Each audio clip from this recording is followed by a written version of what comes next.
A very good evening and welcome to all of you.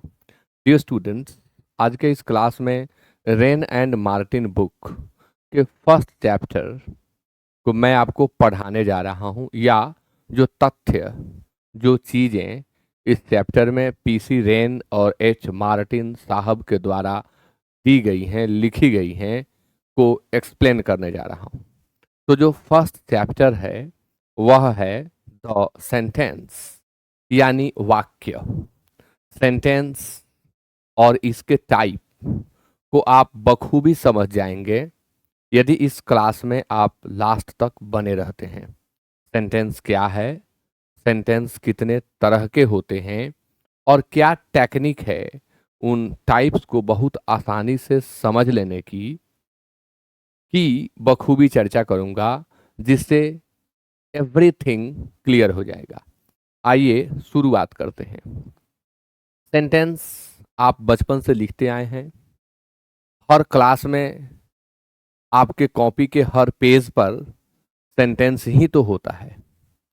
अब उसी को थोड़ा अच्छे तरीके से समझ लेना है। सेंटेंस कितने तरह के होते हैं पहले चर्चा कर लें, तब डिटेल्ड में इनकी चर्चा करेंगे। तो सेंटेंस का जो टाइप है उसका फर्स्ट होता है डिक्लेरेटिव और असर्टिव सेंटेंस। सेकंड है इंट्रोगेटिव सेंटेंस। थर्ड है इम्परेटिव सेंटेंस और फोर्थ है एक्सक्लामेटरी सेंटेंस। हालांकि यहाँ एक मतांतर देखने को मिल रहा है। अन्य लेखकों ने 5 टाइप बताया है, जिसमें एक ऑप्टेटिव सेंटेंस भी होता है, यानी the sentence that refers to curse, bless, pray and wish is called optative sentence. वह वाक्य जिससे आशीर्वाद, अभिशाप, कामना या इच्छा और प्रार्थना का बोध होता है, उन्हें हम ऑप्टेटिव सेंटेंस कहते हैं, जिसका वर्णन रेन एंड मार्टिन नहीं कर रहे हैं। खैर, ये जो टाइप्स आपके सामने हैं, अब इन्हें विस्तृत रूप से आप पढ़ेंगे। तो सबसे पहले हम जानेंगे व्हाट इज सेंटेंस। सेंटेंस है क्या। मैं अपने क्लासरूम में ऑफलाइन और ऑनलाइन में अपने स्टूडेंट्स को सिखाता हूं कि सेंटेंस है क्या। तो ये बहुत ही आसान चीज है। A meaningful combination of words, a meaningful combination of words is called sentence. शब्दों के सार्थक समूह को वाक्य कहते हैं। लेकिन रेन एंड मार्टिन और अन्य लेखकों ने यह लिखा है, a group of words that makes complete sense is called sentence. बात वही है, शब्दों का समूह जो पूर्ण अर्थ रखे उसे वाक्य कहते हैं। शब्दों का वह समूह जो पूर्ण अर्थ रखे उसे वाक्य कहते हैं। इससे एक बात स्पष्ट होती है कि अगर कोई समूह आप ऐसा बनाते हैं जिसका अर्थ पूर्ण नहीं है, यानी जो ग्रामेटिकल रूल को फुलफिल नहीं कर पा रहा है, तो उस ग्रुप ऑफ वर्ड को हम सेंटेंस नहीं कह सकते। प्राथमिक बात, प्राइमरी मैटर यहाँ यही है कि आप सेंटेंस तभी कह सकते हैं जब उसका सेंस कंप्लीट हो। अब एग्जाम्पल्स देखिए। Little Jack Horner sat in corner, थोड़ा रिदमिक है यह। लिटिल जैक हॉर्नर बैठा था कहाँ, कॉर्नर में। He will come back tomorrow, वह कल वापस आएगा। She has completed the work, वह काम पूरा कर चुकी है। तो सेंटेंस कोई है कि नहीं, इसे कैसे हम पता लगा लें। मैंने शुरू में ही कहा कि जब आप इस क्लास में बने रहेंगे तो ईच एंड एवरीथिंग बहुत अच्छे तरीके से समझ जाएंगे। कोई चीज़, कोई ग्रुप ऑफ वर्ड्स सेंटेंस है कि नहीं के लिए आप जांच लें। उसमें सब्जेक्ट होना चाहिए, उसके अंतर्गत वर्ब होना चाहिए। बस सब्जेक्ट और वर्ब भी कंप्लीट सेंस रखते हैं, लेकिन ऑब्जेक्ट भी हो सकता है और रिमेनिंग या अदर वर्ड्स भी हो सकते हैं। आपको याद होगा यही स्ट्रक्चर जिसे आप छोटे क्लासेस में सीखना शुरू करते हैं, लास्ट तक हम लोग यही सीखते रहते हैं। यही पैटर्न है, इसी को हम सेंटेंस कहते हैं। जैसा कि एग्जाम्पल भी यहाँ मैंने दे दिया है। कुछ एग्जाम्पल रेन मार्टिन की बुक के हैं और कुछ मैंने देखा कि बहुत कम एग्जाम्पल हैं, तो 2-4 अपने से भी दे दिया है, जिससे आपकी अंडरस्टैंडिंग अच्छी हो सके। आइए अब जानते हैं काइंड्स ऑफ सेंटेंस। तो जो फर्स्ट काइंड है उसे हम डिक्लेरेटिव या असर्टिव सेंटेंस कहते हैं। नाम जो है इसे समझ लें हम। डिक्लेरेटिव शब्द डिक्लेयर वर्ब का एडजेक्टिव है और असर्टिव शब्द असर्ट वर्ब का एडजेक्टिव है। डिक्लेयर रूट वर्ड है जिसका अर्थ होता है घोषणा करना, कोई चीज कहना, बताना। और असर्ट का अर्थ होता है दावे के साथ कहना, दृढ़ता पूर्वक कहना, यानी कहना। तो जो टाइप है डिक्लेरेटिव या असर्टिव, यह कथन को दर्शाता है। लिखा गया है a sentence that makes a statement और असर्शन इज कॉल्ड डिक्लेरेटिव और असर्टिव सेंटेंस, यानी वाक्य का वह टाइप जो किसी कथन को प्रस्तुत करता है, जो किसी कथन को हमारे सामने लाता है, उसे हम डिक्लेरेटिव या असर्टिव सेंटेंस कहते हैं। Example, he is running in the field, she was playing there, I have done this work. गौर करेंगे। नेक्स्ट है he will not go there, she never comes to me and I have no problem. यहां भी आप गौर करेंगे। तात्पर्य यह है दो पार्ट में देने का कि हम असर्टिव सेंटेंस को भी डिवाइड कर सकते हैं and it is also two types and the very first one is affirmative sentence.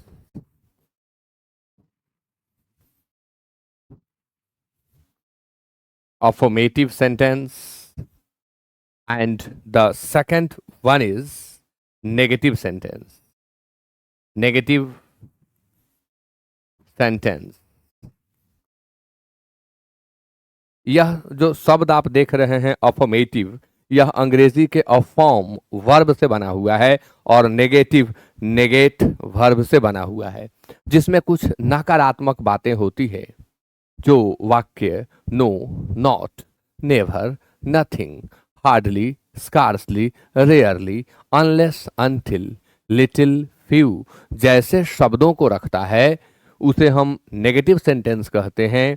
और जो सिंपल होता है, जिनमें नकारात्मक शब्द नेगेटिव वर्ड्स नहीं होते हैं, उन्हें हम अफर्मेटिव सेंटेंस कहते हैं। जैसा कि आप ऊपर के 3 एग्जाम्पल्स में देख सकते हैं कि यहाँ वर्ब के साथ कोई नेगेटिव वर्ड यूज नहीं किया गया है, जबकि नीचे के 3 वाक्यों में आप देख सकते हैं यहाँ नॉट का यूज किया गया, यहाँ नेवर का यूज किया गया और यहाँ नो का यूज किया गया। स्पष्ट है कि असर्टिव सेंटेंस या डिक्लेरेटिव सेंटेंस दो तरह के होते हैं। एक को हम अफर्मेटिव कहते हैं और दूसरे को हम नेगेटिव कहते हैं। मानता हूं आप समझ गए होंगे। आइए आगे बढ़ते हैं। नेक्स्ट है इंट्रोगेटिव सेंटेंस। अब यह जो इंट्रोगेटिव सेंटेंस है, इसके रूट वर्ड को भी जान लीजिए। यह इंट्रोगेट वर्ब से बना हुआ है। इंट्रोगेट का अर्थ होता है पूछताछ करना, और इसका हम एडजेक्टिव बनाते हैं तो इंट्रोगेटिव हो जाता है। इंट्रोगेटिव सेंटेंस क्या है? तो यह प्रश्न पूछता है। यह वह टाइप है जिसमें हम प्रश्न पूछते हैं। A sentence that asks a question, वह सेंटेंस जो प्रश्न को पूछता है उसे हम इंट्रोगेटिव सेंटेंस कहते हैं। जो टाइप प्रश्न को पूछे उस टाइप को इंट्रोगेटिव सेंटेंस कहा जाता है। इसमें भी आप गौर करेंगे, इसके भी दो तरह से, इसकी भी चर्चा दो तरह से मैं करूंगा। यानी इसके भी दो टाइप होते हैं। एक को हम यस नो क्वेश्चन कहते हैं तो दूसरे को हम WH क्वेश्चन कहते हैं। अब यस नो क्वेश्चन किसे कहते हैं, WH क्वेश्चन किसे कहते हैं, यह आपको समझना है। एग्जाम्पल्स देख लेते हैं, फिर मैं इन बातों को स्पष्ट करूंगा। फर्स्ट में मैंने कहा are you going there, second में है will she help you, third में है can you solve this question. आप इन तीनों एग्जाम्पल्स पर गौर करें। आप पाएंगे कि इनके प्रारंभ में क्या दिया गया, आर, विल और कैन। ये जो बिगिनिंग वर्ड हैं अपने आप में ऑक्सिलियरी वर्ब हैं, और यदि कोई सेंटेंस ऑक्सिलियरी वर्ब से बिगिन होता है, आरंभ होता है, तो उसे हम यस नो क्वेश्चन कहते हैं। यानी all yes no questions begin with auxiliary verb. अब इसके लिए आपको थोड़ा ऑक्सिलियरी वर्ब को भी जानना चाहिए। तो ऑक्सिलियरी वर्ब जो होते हैं वो 24 होते हैं, हालांकि कुछ लेखकों ने 27 बताया है। Is, am, are, was, were, do, does, did, has, have, had, shall, should, will, would, can, could, may, might, must, ought to, need, dare and used to. ये 24 हुए। अगर हम कुछ ओल्ड ग्रामेरियंस की माने तो 27 कहते हैं और वे 3 वर्ब इसमें ऐड कर देते हैं, बी, बीन और बीइंग। तो जब हम बी, बीन और बीइंग को ऐड कर लेते हैं तब ये 27 हो जाते हैं, छोड़ देते हैं तो 24। बट 24 ही बेहतर है, बी, बीन और बीइंग विवादास्पद है, छोड़ दें उसे। तो जब आपको यही सिखाना था मुझे कि जब कोई सेंटेंस ऑक्सिलियरी वर्ब से शुरू हुआ हो तो वह इंट्रोगेटिव का कौन सा टाइप होगा, तो यस नो क्वेश्चन होगा। वह टाइप इंट्रोगेटिव में भी क्या कहलाएगा, तो यस नो क्वेश्चन। हालांकि इतना वर्णन रेन एंड मार्टिन में नहीं है, लेकिन मन नहीं मानता है। जब पढ़ाना शुरू करता हूं तो मन करता है कुछ और बता दें। सेकंड है when, will you come to me, where does he live, who will solve it and why was Rishika absent yesterday। अब ये जो सेकंड टाइप है इस पे आप गौर कर रहे हैं, आप समझ पा रहे होंगे कि इनके आरंभ में WH वर्ड्स दिए गए हैं, यानी वह टाइप जिसके आरंभ में WH वर्ड हो उसे हम WH क्वेश्चन कहते हैं। अगर आप अंग्रेजी पढ़ाते हैं, बहुत सारे टीचर लोग भी मेरे वीडियोस को देखते हैं और वे कमेंट करते हैं कि इसको, इसमें ये सर क्यों छोड़ दिए, इसमें ये क्यों छोड़ दिए, इसको भी बता देते तो अच्छा रहता। तो वीडियो का लेंथ बहुत बड़ा हो जाता है और ध्यान रखना पड़ता है कि मैं खास लेखक के द्वारा लिखित पुस्तक को एक्सप्लेन कर रहा हूँ। मेरे ग्रामर के क्लास में बहुत सारी चीज़ें मिलती हैं, बहुत डिटेल्स में मिलती हैं, लेकिन अभी मैं एक लेखक, एक नहीं दो हैं वो, PC rain and H Martin, इनकी पुस्तक को एक्सप्लेन कर रहा हूँ, फिर भी कुछ चीज़ें अपने से ऐड कर दे रहा हूँ ताकि आप आसानी से समझ सकें। तो जब WH वर्ड से सेंटेंस शुरू हुआ हो तो उसे WH क्वेश्चन कहिएगा, और जब ऑक्सिलियरी वर्ब से शुरू हुआ हो तो उसे आप यस नो क्वेश्चन कहिएगा। और यदि आप लिखवाना चाहते हैं अपने स्टूडेंट्स को तो आप इसे लिखवा भी सकते हैं, the sentence that begins with auxiliary verb is called yes no question. और इसके लिए आप लिखवा सकते हैं the sentence that begins with WH word is called WH question. अब WH वर्ड क्या होते हैं तो यहाँ कुछ दे दिए गए हैं, बाकी आप जानते हैं। आइए आगे बढ़ें। नेक्स्ट टाइप है इंपरेटिव सेंटेंस। इंपरेटिव सेंटेंस कौन सा टाइप होगा, तो a sentence that expresses a command. Command का मतलब होता है ऑर्डर।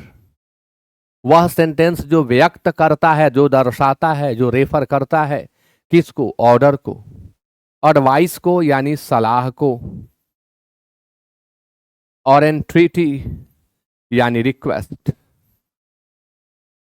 जिस वाक्य से आदेश, सलाह या आग्रह का बोध होता है उसे हम इंपरेटिव सेंटेंस कहते हैं। अब इसके एग्जाम्पल्स हैं, बी क्वाइट, शांत रहो, हैव मर्सी अपॉन अस, हम लोगों पर दया करें, हैव मर्सी अपॉन अस, हम लोगों पर दया करें, टेक मेडिसिन्स रेगुलरली, समय पर दवा लें, नियमित रूप से दवा लें, ऐसे कहेंगे। प्लीज हेल्प मी, कृपया मेरी मदद करें, एंड काइंडली गो देयर, कृपया वहां जाएं। अब आपको क्या गौर करना है, आप ध्यान दीजिए। जब आप इन सेंटेंसेस को पढ़ रहे थे तब आपने गौर किया होगा कि इनके आरंभ में सब्जेक्ट नहीं रहता है। इंपरेटिव सेंटेंस के आरंभ में सब्जेक्ट नहीं रहता है। इंपरेटिव सेंटेंस या तो प्लीज या काइंडली जैसे शब्द से शुरू होते हैं, या ये प्रिंसिपल वर्ब से शुरू होते हैं, या ये डोंट से शुरू होते हैं या ये लेट या लेट अस से शुरू होते हैं।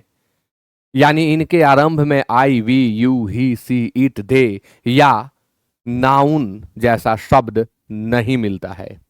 तो यह आसान तरीका है पहचानने का जिसके आरंभ में सब्जेक्ट ना हो, ऑब्वियस सब्जेक्ट ना हो। अगर हम अंडरस्टूड सब्जेक्ट की बात करें तो स्पष्ट है कि बोलने वाला फर्स्ट पर्सन और सुनने वाला सेकंड पर्सन। तो इन सब में अंडरस्टूड है, हिडन है यू।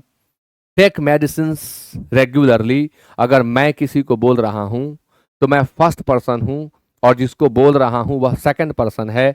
तो सेकंड पर्सन का सब्जेक्ट क्या होता है? यू। तो यू हिडन है, यू अंडरस्टूड है। सिट डाउन, अगर मैंने किसी को कहा बैठ जाओ तो किसको कहा? जो मेरी बात सुन रहा है कि बैठ जाओ, यानी वह सेकंड पर्सन है। तो आप कह सकते हैं जब किसी से तर्क हो कि सब्जेक्ट तो है ही नहीं, तो है, अंडरस्टूड है, हिडन है, सेंस में है बट एक्सप्रेस्ड नहीं है, व्यक्त नहीं है, सेंस में तो है ही। यानी ऑब्वियसली इनके पहले सब्जेक्ट नहीं होता है जो नॉर्मल सेंटेंस में आप देखते हैं। अफर्मेटिव सेंटेंस हो चाहे नेगेटिव सेंटेंस हो चाहे इंट्रोगेटिव सेंटेंस हो, आप देखते हैं सब्जेक्ट से ही प्रायः शुरू किया जाता है सेंटेंस। लेकिन इंपरेटिव सेंटेंस में ऐसा नहीं होता। अब इसमें लेट वाला वाक्य नहीं दिख रहा है, डोंट वाला वाक्य नहीं दिख रहा है, लेटस वाला वाक्य नहीं दिख रहा है, वो भी इंपरेटिव सेंटेंस के अंतर्गत ही आते हैं। यहां आपने गौर किया कि इसके आरंभ में सब्जेक्ट नहीं रहता है। It generally doesn't begin with a subject. सामान्य तौर पर इसके पहले सब्जेक्ट, ऐसा इसलिए कह रहा हूं क्योंकि यू रहता है लेकिन वह हिडन रहता है, अंडरस्टूड रहता है। अब आगे बढ़ते हैं। आपने पहले ही जान लिया है कि इससे कमांड का बोध होता है, एडवाइस का बोध होता है और एंट्रीटी यानी रिक्वेस्ट का बोध होता है। अब एक टाइप है एक्सक्लामेटरी सेंटेंस। एक्सक्लेम शब्द से बनता है एक्सक्लामेटरी। एक्सक्लेम का अर्थ होता है विस्मय करना, आश्चर्य करना, विस्मय करना। तो वह टाइप जो आपको विस्मय में डाल दे, जिसमें कुछ अचंभित होने जैसा सेंस आ जाए, जो दुख को व्यक्त करे, जो खुशी को व्यक्त करे, जो अफसोस, पश्चाताप, ग्लानि जैसा सेंस लाए, उस सेंटेंस को हम एक्सक्लामेटरी सेंटेंस कहते हैं। यह एक्सक्लेम कराता है। A sentence that expresses a strong feeling is called an exclamatory sentence. वह सेंटेंस जो स्ट्रॉन्ग फीलिंग को एक्सप्रेस करता है, व्यक्त करता है, उसे हम एक्सक्लामेटरी सेंटेंस कहते हैं। एग्जाम्पल इसका,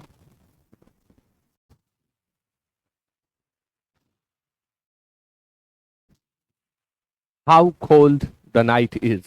अब आसान पहचान क्या है कि इसके अंत में या बीच में एक्सक्लामेटरी मार्क दिया रहता है। तो जब अंत में एक्सक्लामेटरी मार्क है तब वह एक्सक्लामेटरी सेंटेंस है। सब्जेक्ट नहीं है, बिना सब्जेक्ट का वाक्य है, वर्ब से शुरू हो गया है, तब वह इंपरेटिव सेंटेंस है। इंट्रोगेटिव है तो ऑक्सिलियरी वर्ब या WH वर्ड से शुरू होगा। अन्यथा ऐसा कुछ भी नहीं है तो वह असर्टिव है। ये सब आप जान गए हैं। What a shame, bravo, you have done well. तो ये सभी सेंटेंस जो हैं ये एक्सक्लामेटरी सेंटेंस है। अल्लाह he met with an accident yesterday. Oh, कल उसकी दुर्घटना हो गई। Oh, I failed in the exam, मैं परीक्षा में असफल हो गया। तो ये एक्सक्लामेटरी सेंटेंस है। बहुत डीप में जाएंगे तो इसमें भी टाइप आते हैं, लेकिन रहने दीजिए, इतना समझने के लिए काफी है। तो अब आप सेंटेंस के सभी टाइप पढ़ लिए, सभी टाइप से आप अवगत हो गए, इन चीजों को आपने जाना। आप इसे बार बार देखें, बार बार सुने इस लेक्चर को। Everything will be very clear और क्रिस्टल क्लियर। मिलेंगे फिर अगले क्लास में, तब तक के लिए गुड नाइट।